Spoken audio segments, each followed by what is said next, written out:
线上的家人朋友们平安，我是梦幻厨房在我家的 Vivian。 某些食谱呢会跟大家分享到用甘甜酱油比较不会死咸，因为在频道上有很多的是国外的朋友推荐的某些甘甜酱油的厂牌呢，大家不见得买得到，所以今天就来分享大家在家就能简单制作的万用甘甜酱油。没咖喱片真的是沾什么都好吃，看是要拿来沾荷包蛋啦，还是沾水饺，或是用在炖卤上面，还是拿来炒个酱油炒饭，反正所有需要用到酱油的食谱通通都可以，而且不管是韩式、日式、中式，通通都很搭。不啰嗦，赶快来备料，所有材料配方就请大家自行萤幕截图，文字食谱的连结我也会放在资讯栏当中，需要的朋友点开资讯栏就可以看到。首先来介绍食材的部分，我相信应该没有人想自己酿酱油啦，所以就用你家最普通的酱油，不是特别好吃甘甜没关系，但是至少要单纯一点，像是没有防腐剂啦，天然酿造的啦，反正就是还不错的普通酱油就可以。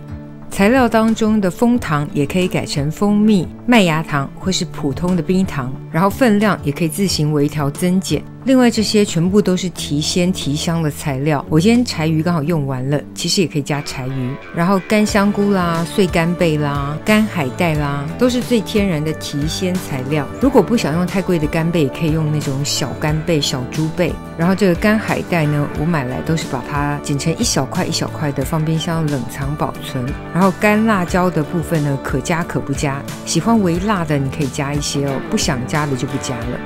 里面也会用到青葱，如果青葱没有的呢，就用青蒜，甚至有香菜的也可以增添香菜。我们就把所有食材前处理一下，该切块的就把它切成块状，然后该洗干净的就自己洗干净咯。苹果的部分记得去掉苹果籽后再切块哦，因为苹果的籽有毒性，处理好的食材就放一旁备用。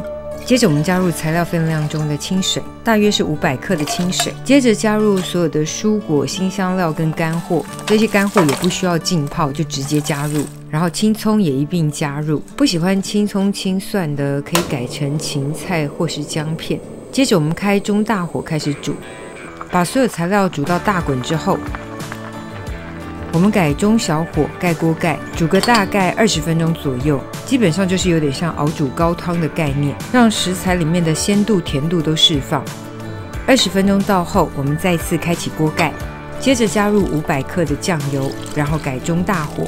这时候就不用再盖盖子咯，我们要来收一下哦。开盖把水分再蒸发掉一些，我这个大概煮个10分钟就好了。如果你想要更浓稠的，可以再收一下。接着可以捞除所有的材料，怕浪费的可以拿这些材料去炖个五花肉或是牛肉。关火后可以加入米酒跟枫糖，想要做成比较浓稠版的，记得还可以继续收一下哦。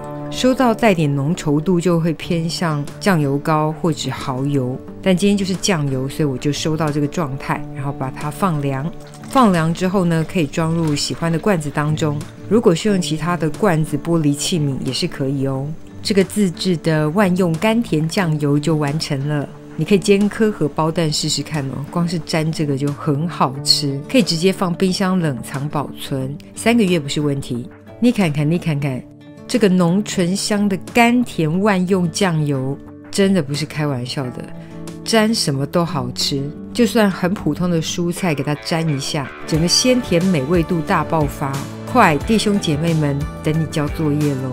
对了，想学这个秋葵肉卷的，给他留言加一下。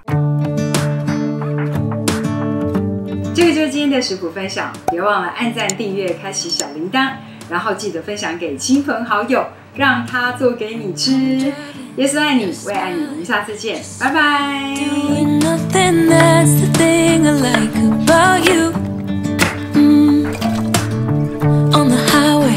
It's our way, Route 66, and we keep on driving. We just do what we wanna do. Yeah, no, nothing's complicated with you. Hey, playing songs on the radio, sing along to the words that we don't know how. Brings out the wildness. Let's just run away. Yeah, I could drive the whole night long. Being with you is like being on the rodeo highways. Brings out the wildness. I got a little crush on you.